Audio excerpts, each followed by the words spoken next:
Olá, tudo bem? Está começando mais uma edição do Agora Agro e você vai ver no programa de hoje: IMEA divulga perspectiva do custo de produção do milho para a safra 2020-2021. Balança comercial brasileira voltou ao azul em fevereiro, quando registrou superávit de 3 bilhões de dólares. Previsão de aumento na área a ser semeada com soja e milho nos Estados Unidos em 2020 e 2021. Milho e soja registraram altas nas últimas semanas. Vamos falar também sobre o mercado de milho e soja e vamos falar sobre a retirada da vacina contra a febre aftosa. O Agora Agro já está no ar.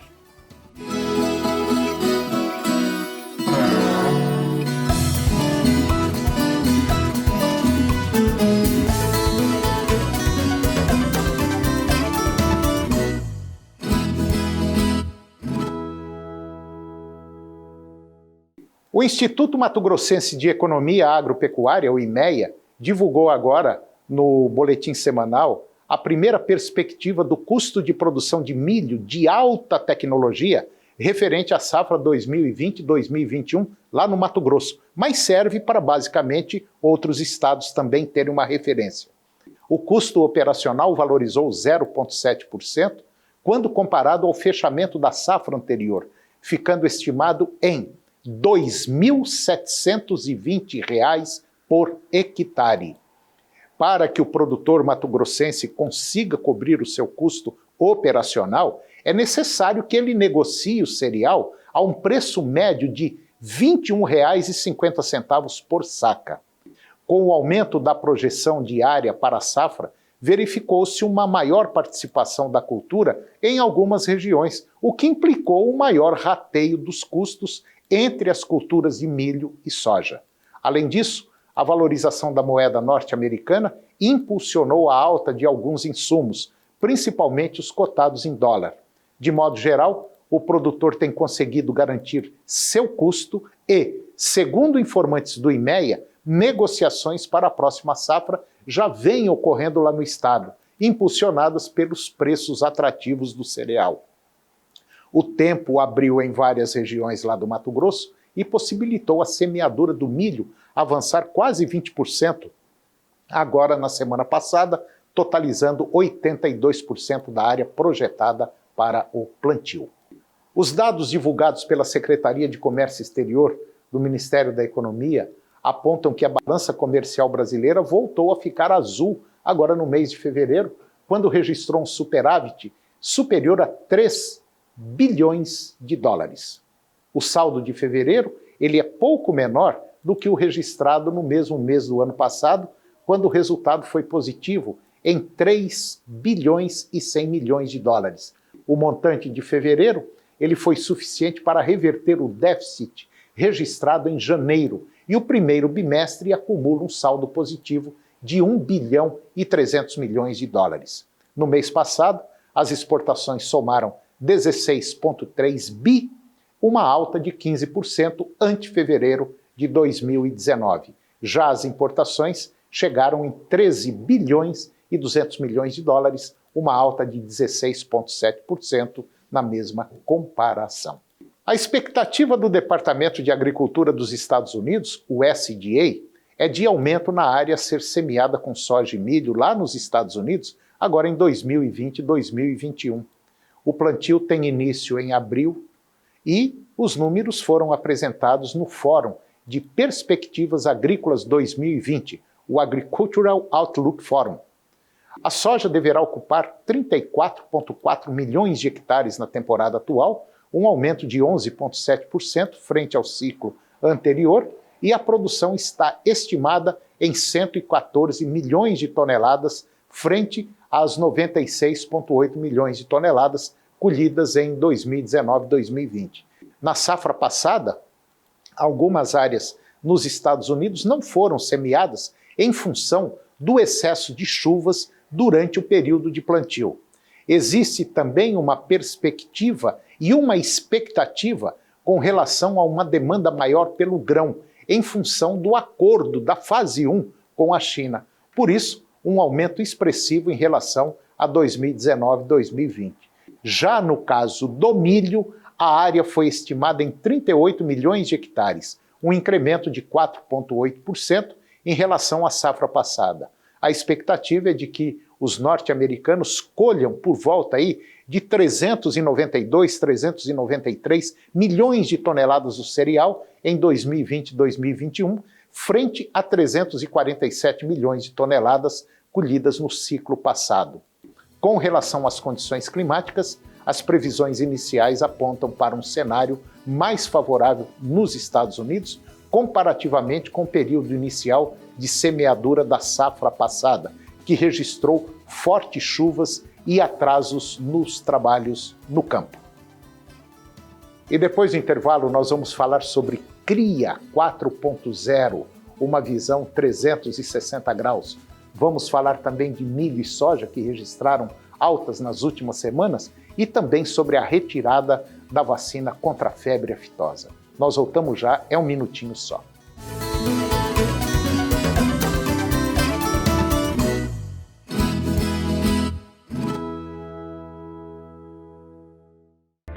No portal Pai Eterno, você tem acesso ao conteúdo oficial do Santuário Basílica de Trindade. Confira notícias sobre a devoção ao Divino Pai Eterno, acenda uma vela da fé e muito mais. Acesse paieterno.com e faça parte desta família de amor.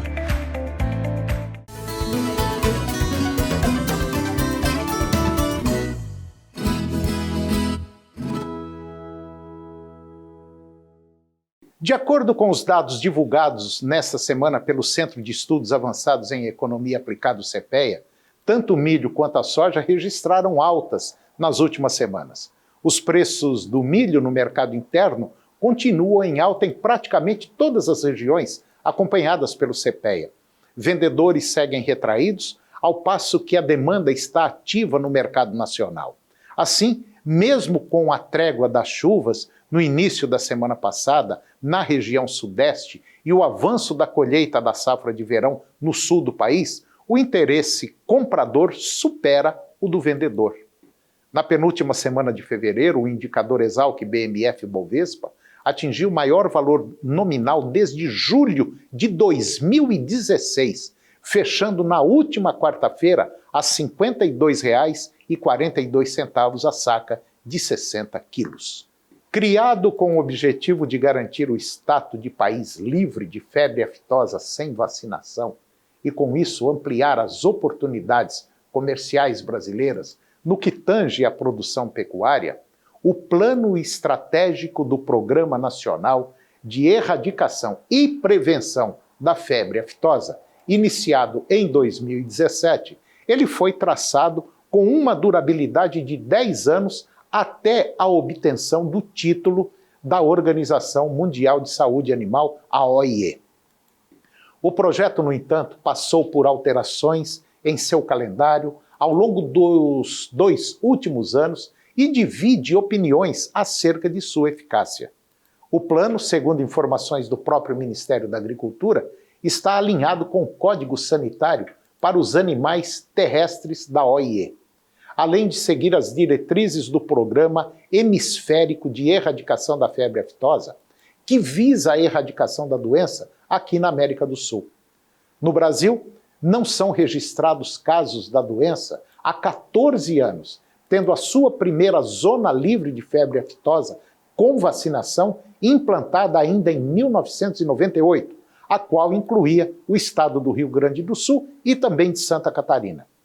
Cerca de 10 anos depois, em 2007, foi concedida pela OIE o reconhecimento do estado de Santa Catarina como a primeira zona livre de febre aftosa sem vacinação, status que é mantido até hoje.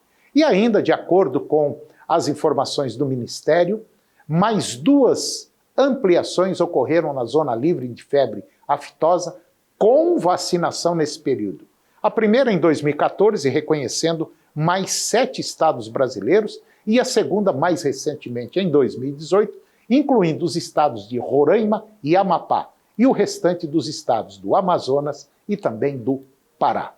O Instituto Mato Grossense de Economia Agropecuária, o IMEA, divulgou a primeira perspectiva de custo de produção de milho de alta tecnologia referente à safra 2020-2021 para o estado do Mato Grosso. Assim, o custo operacional valorizou 7%, 0,7%, quando comparado ao fechamento da safra 2019-2020, ficando estimado em R$ 2.720 por hectare. E com esse aumento da projeção diária para a safra, verificou-se uma maior participação da cultura em algumas regiões, o que implicou um maior rateio dos custos entre as culturas de milho e soja. Além disso, a valorização da moeda norte-americana impulsionou a alta de alguns insumos, principalmente os cotados em dólares. E com isso, para que o produtor mato-grossense consiga cobrir o seu custo, ele precisa negociar a saca do cereal a um preço de R$ 21,50. Dessa maneira, o produtor tem conseguido garantir o seu custo e, segundo informações do IMEA, negociações para a próxima safra já vêm ocorrendo no estado, impulsionada pelos preços atrativos do cereal. A alta do dólar e a boa demanda têm dado sustentação aos preços da soja aqui no Brasil, assim como as cotações do farelo. Segundo o levantamento da Scott Consultoria, lá em São Paulo, a tonelada do farelo do grão está cotada em R$ 1.399 sem o frete. Na primeira quinzena de fevereiro, tivemos aí uma alta de 1% em relação ao fechamento de janeiro e de 10,6% na comparação com fevereiro do ano passado.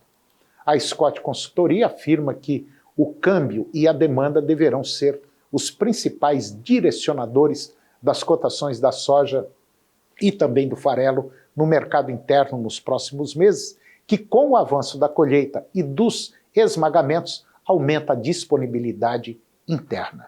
E depois do intervalo nós vamos falar sobre CRIA 4.0, uma visão 360 graus. É um minuto só, nós voltamos já.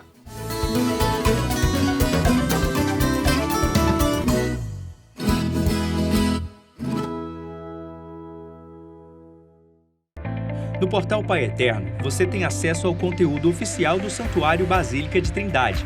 Confira notícias sobre a devoção ao Divino Pai Eterno, acenda uma vela da fé e muito mais. Acesse paieterno.com e faça parte desta família de amor.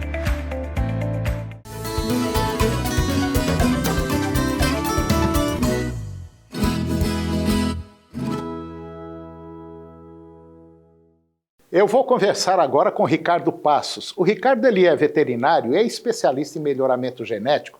E nós vamos falar de um tema muito interessante, nós vamos falar sobre CRIA 4.0, uma visão 360 graus. Ricardo, mais uma vez, muito obrigado pela sua presença aqui no nosso programa, para falar de um tema muito interessante. Muito obrigado. Bom, quando a gente fala, ou melhor, hoje está muito comum a gente falar em a agricultura 4.0, tecnologia, alta tecnologia. E o que a gente observa ainda hoje, principalmente na pecuária, na criação de gado, principalmente para corte, é que nós temos ainda muito caminho para percorrer. Tem, não tem? Isso aí, muita coisa para ser feita. Isso é muito bacana, que deixa a gente bastante motivado, porque se já... Pelo menos tem emprego para muita gente ainda, né? Tem espaço para melhorar. Como diz o pessoal do campo, tem muito laceio para melhorar. Então. Tem muito laceio para melhorar. E essa melhora tem que obedecer uma série de critérios, a começar pela seleção das fêmeas. Aquele negócio, ai que vaquinha bonitinha, ela dá 5 litros de leite, mas é um carinho, uma vaquinha mansa. Isso já era, né? Olha, Toninho, no caso que a gente está falando especificamente do gado de corte, o principal ponto é ter uma boa matriz. Principal.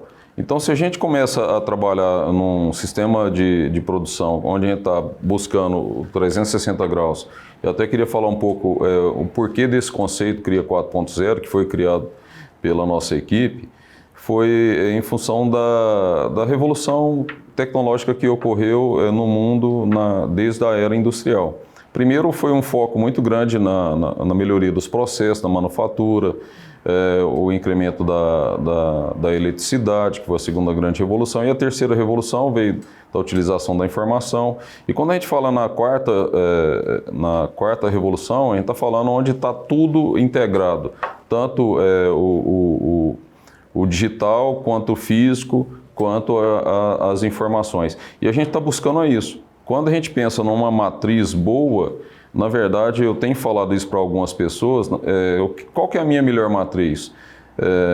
O seu rebanho que vai te falar, Toninho. Ou seja, a seleção, ela faz parte do processo, mas a partir do monitoramento criterioso de todo o desempenho produtivo e reprodutivo dessa matriz, que vai te mostrar qual que é a matriz mais adequada para o seu sistema. E já começa com um detalhe. O primeiro ponto que você tem que observar é o seguinte: ela tem que colocar um bezerro uma vez por ano.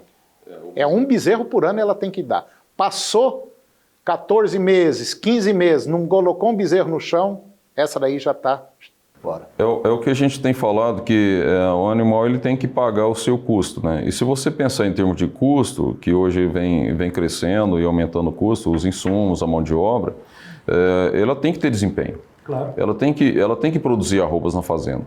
Se uma matriz desmama um bezerro todo ano, ela está produzindo aí 6, 7 arrobas, Toninho. É verdade. Certo? Então ela está produzindo, colocando no caixa 6, 7 arrobas. Se é um animal jovem, que de repente começa uma recria, se for uma super precoce aí com 6 arrobas, 7 arrobas, nós precisamos, no ciclo de um ano, ela recria e ganha, no mínimo, essas 6 arrobas. É verdade. Sabe? E se você for pensar no ciclo de 24 meses, da mesma forma. Então o animal, quando ele estiver desmamando o bezerro, ela tem que colocar as 6 arrobas no caixa, que é o bezerro que está desmamando, ou se ficar vazia, vai para o gancho, para o abate. Existe nas medições que a gente está fazendo um ganho muito significativo quando a gente tem uma proporção grande de fêmeas jovens no rebanho, que são animais que estão ganhando peso, então elas estão colocando produtividade no caixa. Porque depois da terceira cria, a vaca praticamente estabiliza o peso dela. Então é o que eu falo, a fêmea ela tem que produzir no mínimo 6 arrobas por ano, ou seja, com bezerro ou ganhando peso na recria. Pois é, aí ganhando peso na recria. Hoje nós já temos pecuaristas inseminando fêmeas por volta de 14, 15 meses de idade. Exatamente, Toninho. É um outro ponto que você tem que observar. Além disso, ela tem que colocar 6 arrobas, que seriam um bezerro por ano. No mínimo, Toninho. No mínimo. Então, começar uma emprenhação, vamos dizer assim, bem mais cedo, aos 14, 15 meses, né? É isso mesmo. É como disse um rapaz, aqui, a emprenhação aqui tá boa. Então, a prenhez tem que começar aí com seus 14, 15 meses certo. De idade e um bezerro por ano. Fora isso, já começa a dar problema. É exatamente isso. Se você pega assim, para ser bem mais simples, se você pega uma bezerra que desmamou com 6, 7 arrobas em maio, junho, ela tem que estar aí próximo das 9 arrobas no início da estação de monta, de 9 para 10, 10 seria o ideal, então ela já vai ganhar 3 a 4 arrobas. Mas a recria das águas até no outro maio, ela vai estar ganhando mais as 6 a 7 arrobas, certo? Ou seja, essa fêmea ela tem que chegar, sai do maio com 6 e chega no outro maio no mínimo com 12. O ideal é com 13 a 14, Toninho. Então você já está tendo produtividade na recria dessa fêmea, certo? E mais um detalhe importante. Não é você olhar uma boiada e falar, ei, aquele macho lá é bom. Vou comprar aquele macho lá baratinho, bonito. Tá errado. Reprodução, inseminação artificial. É o caminho mais certo. E fazer a inseminação e deixar um touro para cobrir aquelas que não emprenharam. Exatamente, Toninho. Então, quando a gente pensa da parte de fêmea, que a gente falou um pouco da parte fêmea, nós temos que lembrar do macho. Uma fêmea deixou um bezerro bom por ano na fazenda. Mas um macho, se for de repasse, de monta, vai deixar de 25 a 30 bezerros bons por ano, se ele for um bom touro. Ou, se não for um bom touro, vai deixar animais inferiores, mas na mesma proporção. E se for inseminação artificial, o ganho, em termos de número, é muito maior, em termos de números de descendentes na fazenda. Então, um ponto fundamental é você ter boas vacas, como a gente falou agora há pouco, e ter bons reprodutores. E o que é um bom reprodutor? Depende do seu sistema de produção, quais são as prioridades. A partir de uma análise muito detalhada do que o seu gado está produzindo, de qual que é o seu objetivo na fazenda, a gente vai definir quais são as características genéticas de maior importância, Toninho, e vamos selecionar animais para isso, ou seja, para monta, ou seja, para inseminação. Muitas vezes a gente vê assim, a decisão de compra dos reprodutores está muito só na avaliação visual, E as pessoas não vê todas as DEPs, as características. Eu estou falando de animal provado. Aí você fala, Ricardo, e um animal que não é provado? Um animal que não é provado. Não é provado. Não é provado. Não tem como você ver, né? Não tem como você ver nada. Então, assim, primeiro ponto, compre reprodutores ou de monta ou de inseminação que participe de um programa de melhoramento. Você já tem uma chance maior de sucesso. E o caso do ser provado não te garante também o resultado, porque ele pode ser provado, pode ser negativo, Toninho, para algumas características. Ô, Ricardo. Então ele tem que ser provado positivo, acima da média. Um erro na inseminação, na monta natural, um animal ruim com uma vacada boa, você só vai corrigir 3, 4 anos depois.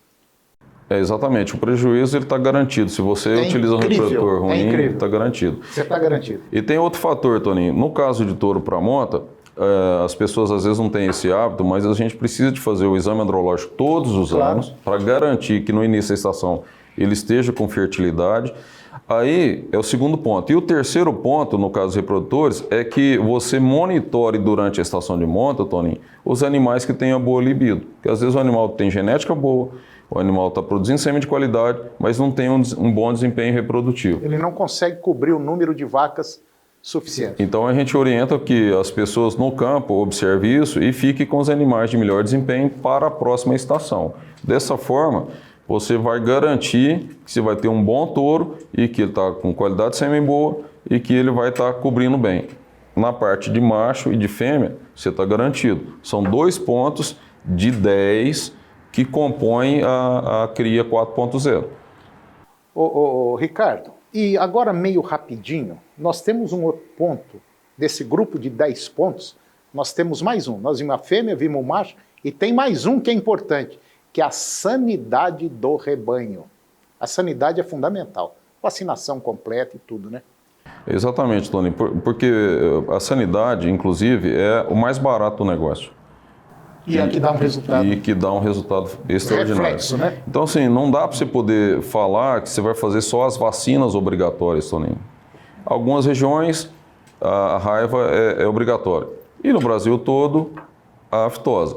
Mas só que tem outras doenças que a gente tem que ter cuidado. E também o controle da parte de verminoses, que são os endoparasitas e os ectoparasitas. Então a gente faz um calendário profilático, deixa ele definido no ano, mês a mês, o que é para ser feito.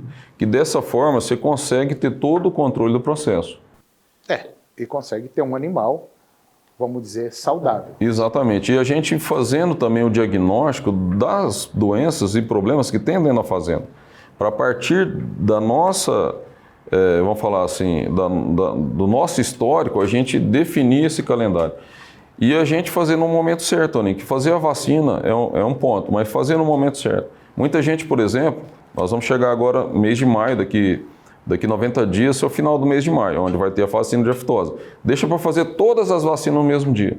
Aí você tem o custo e não tem o resultado. Você mata o animal. Exatamente. Então o que acontece? A gente faz as vacinas em momentos adequados e a desmama, Toninho, também. Porque muitas vezes a gente chega em maio, quer fazer todas as vacinas no mesmo dia, quer desmamar o bezerro.